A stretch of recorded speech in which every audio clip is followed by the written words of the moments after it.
Hello and welcome to HDCM. मैं Abhishek Soni present कर रहा हूँ बीएससी सेकेंड ईयर फिजिक्स का एक इंटरेस्टिंग टॉपिक। आज हम काफ़ी ज़्यादा इम्पोर्टेंट टॉपिक पढ़ने वाले हैं। एक बहुत ही ज़्यादा इम्पोर्टेंट डेरिवेशन करने वाले हैं आज हम। तो ये देखिए आया हुआ क्वेश्चन है, आप देख सकते हैं। BU बुंदेलखंड यूनिवर्सिटी 2017 में क्वेश्चन आया हुआ है। देखिए तो किस तरह से इसका हम डेरिवेशन करेंगे। संयुक्त लेंस की फोकस दूरी के लिए व्यंजक प्राप्त करना है हमें। देखिए संयुक्त लेंस की फोकस दूरी के लिए व्यंजक प्राप्त करना है। तो ये इससे रिलेटेड देखिए अपरेटस ये दिया हुआ है हमें, सॉरी ये हमने ड्रॉ करके रखा है। ये देखिए तो चित्र में हमें दिया गया है, ये चित्र दिया है। दोनों लेंस उत्तल लेंस दिए हुए हैं, ये L1 और L2, ये दोनों उत्तल लेंस दिए हुए हैं हमें, जिनकी ये जो मुख्य अक्ष है ये बिल्कुल सेम है, दोनों की एक ही मुख्य अक्ष है दोनों की।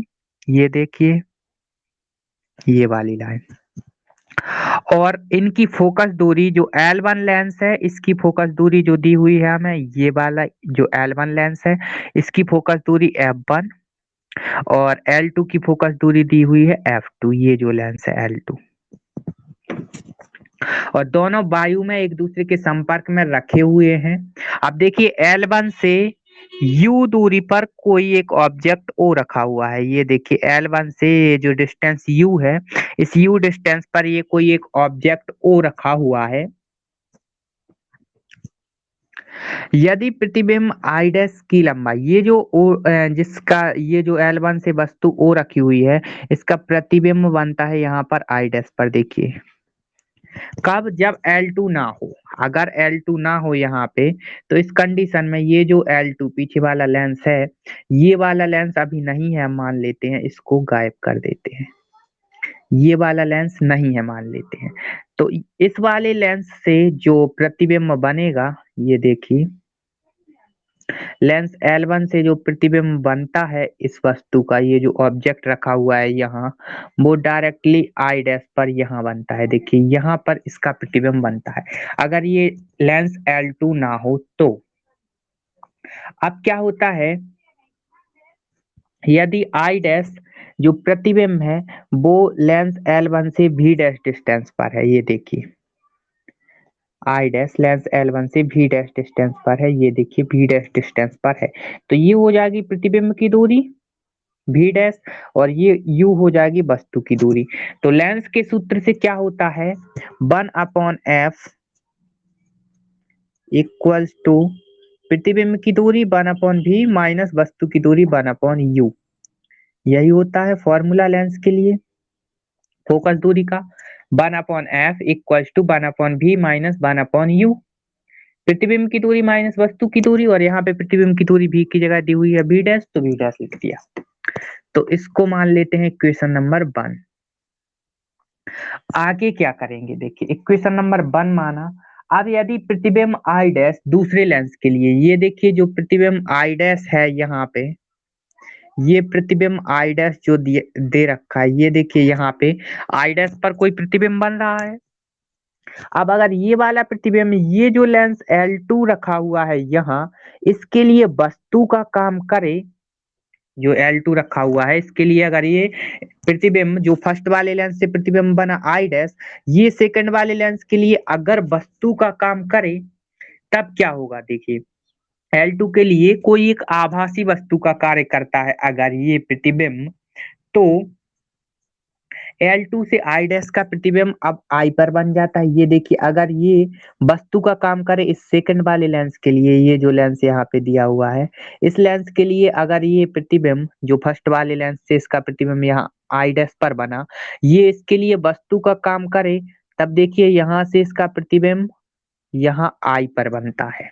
अगर ये वस्तु है, अब ये हो जाएगा ऑब्जेक्ट, और यहाँ पे बनेगा इसका प्रतिबिंब जो इससे v दूरी पर बनता है। ये देखिए इस डिस्टेंस को मान लिया हमने v, L2 से I की डिस्टेंस को।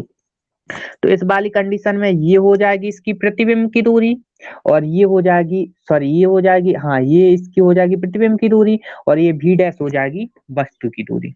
ये देखिए L1 से यहाँ I डैश तक ये है V डैश डिस्टेंस, तो L2 से भी I तक यहाँ V डैश डिस्टेंस हो जाएगी, क्योंकि ये दोनों एक दूसरे के बहुत ज्यादा पास पास रखे हुए हैं, पतले लेंस है काफी और एक दूसरे से बिल्कुल पास पास रखे हुए हैं, तो इतना ज्यादा इन पर कोई डिफरेंस नहीं आएगा इन दोनों की डिस्टेंस में। तो L1 से और L2 से दोनों से डिस्टेंस इनकी सेम ही होगी V डैश। तो इस वाली कंडीशन में क्या होगा, देखिए V डैश अब इस L2 के लिए V डैश हो जाएगी वस्तु की दूरी और V हो जाएगी प्रतिबिंब की दूरी। तब लेंस का फॉर्मूला यूज करके हम क्या लिखेंगे, यहाँ पे देखिए 1/f इस वाली कंडीशन में, ये देखिए 1/f, इसको मान लेंगे यहाँ पे हम 1/f1, देखिए इसको 1/f1 मान लेते हैं, क्योंकि ये लेंस L1 से बना था प्रतिबिंब, इसलिए L1 से हमने फोकस दूरी F1 ली थी, L1 की फोकस दूरी, तो यहाँ पे 1/f1 इक्वल्स टू हो जाएगा 1/v डैश माइनस 1/u। ये हमारा इक्वेशन नंबर 1 है, तो इसको हम यहाँ पे लिख लेते हैं इक्वेशन नंबर 1 को भी 1/f डैश, सॉरी 1/f1, ये देखिए यहाँ पे हमने लिखा 1/f1 equals to 1/v dash minus 1/u।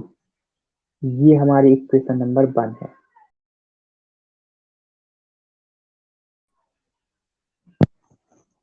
अब इक्वेशन नंबर 2 में देखिए, अब यहाँ पे ये अगर ऑब्जेक्ट का काम करे, ये जो आई डैश प्रतिबिंब है, तो वस्तु की दूरी यहाँ पे v डैश हो, सॉरी वस्तु की दूरी हाँ यहाँ पे v डैश हो जाएगी और प्रतिबिंब की दूरी v हो जाएगी। तो इस वाली कंडीशन में 1/f2 इक्वल्स टू हो जाएगा, ये देखिए 1/f2, ये लेंस L2 की बात हो रही है और L2 की फोकस दूरी हमने मानी थी f2, तो 1/f2 इक्वल्स टू हो जाएगा 1/v, ये प्रतिबिंब की दूरी है यहाँ पे 1/v, तो ये हो जाएगा यहाँ से 1/v प्रतिबिंब की दूरी माइनस 1/v डैश ये वस्तु की दूरी, इसको मान लेते हैं इक्वेशन नंबर 2। अब देखिए हम क्या करेंगे, इक्वेशन नंबर 1 और इक्वेशन नंबर 2 इन दोनों को ऐड करेंगे।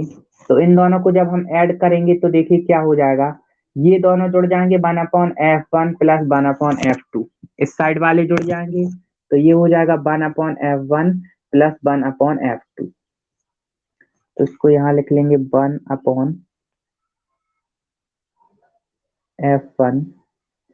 प्लस 1/f2 इक्वल टू, यहाँ पे देखिए 1/v डैश, ये प्लस का 1/v डैश और ये माइनस का 1/v डैश, तो ये दोनों हो जाएंगे एक दूसरे से कैंसिल, 1/v डैश हो जाएंगे एक दूसरे से कैंसिल, यहाँ पे था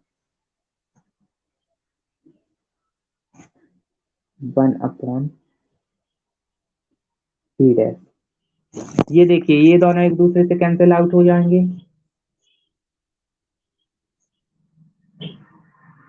1/v डैश और 1/v, ये दोनों एक दूसरे से कैंसिल, तो यहाँ से क्या बचेगा 1/v माइनस 1/u, ये माइनस का 1/u है और ये प्लस का 1/v, तो इसको लिख लेंगे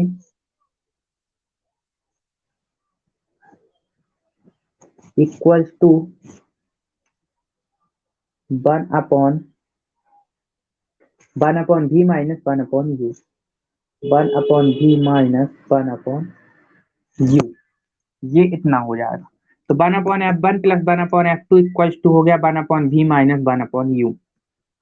अब देखिए ये जो लेंस दिए हुए हैं यहाँ पे हमें दो लेंस दिए हुए हैं, इन दोनों लेंस की जगह पर अगर हम सिर्फ और सिर्फ एक लेंस यूज करें, टोटल एक कोई पतला लेंस यूज करें, इन दोनों लेंसों की जगह पर एक कोई पतला लेंस यूज करें इस टाइप से, और उसकी फोकस दूरी हम मान लें f, और यहाँ जो लेंस हम यूज कर रहे हैं वो इस वस्तु का प्रतिबिंब डायरेक्ट यहाँ आई पर बनाए, इन दोनों लेंसों की जगह हम एक ऐसा लेंस लें जो इस वस्तु U का प्रतिबिंब डायरेक्ट I पर बनाए, तो ये हो जाएगी इस वाली कंडीशन में वस्तु की दूरी। अब हम ये मान रहे हैं अगर इन दोनों की जगह पर एक कोई पतला लेंस लें जो इस वस्तु का प्रतिबिंब जो कि U डिस्टेंस पर रखी हुई है लेंस से, उसका प्रतिबिंब डायरेक्ट यहाँ I पर बना दे जो कि लेंस से V डिस्टेंस पर बनेगा, तो ये इस कंडीशन में हो जाएगी U वस्तु की दूरी और V हो जाएगी प्रतिबिंब की दूरी।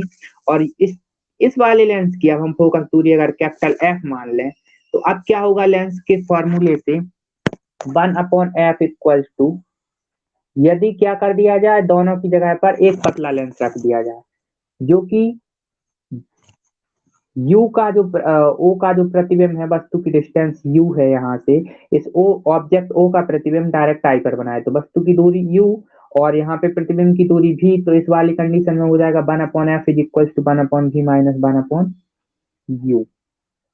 इसको नाम दे देते हैं क्वेश्चन नंबर 3 और इसको नाम दे देते हैं क्वेश्चन नंबर 4। अब देखिए इन दोनों को अगर हम कंपेयर करेंगे इक्वेशन नंबर 3 एंड 4 को, तो देखिए यहाँ पे लिखेंगे हम कंपेयर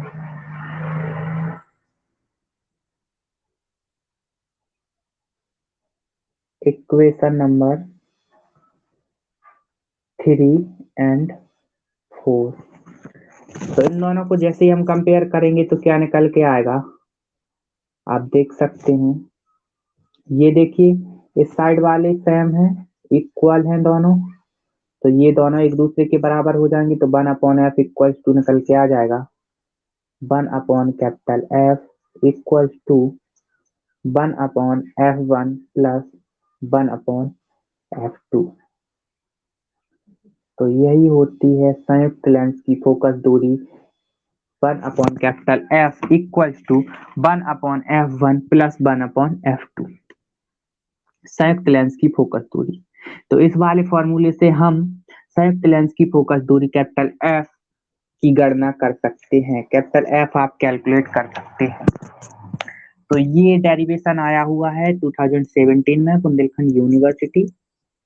तो आई होप आपको समझ आया होगा संयुक्त लेंस की फोकस दूरी कैसे कैलकुलेट करते हैं। तो आज के लिए इतना ही, मिलते हैं नेक्स्ट लेक्चर में। Thank you.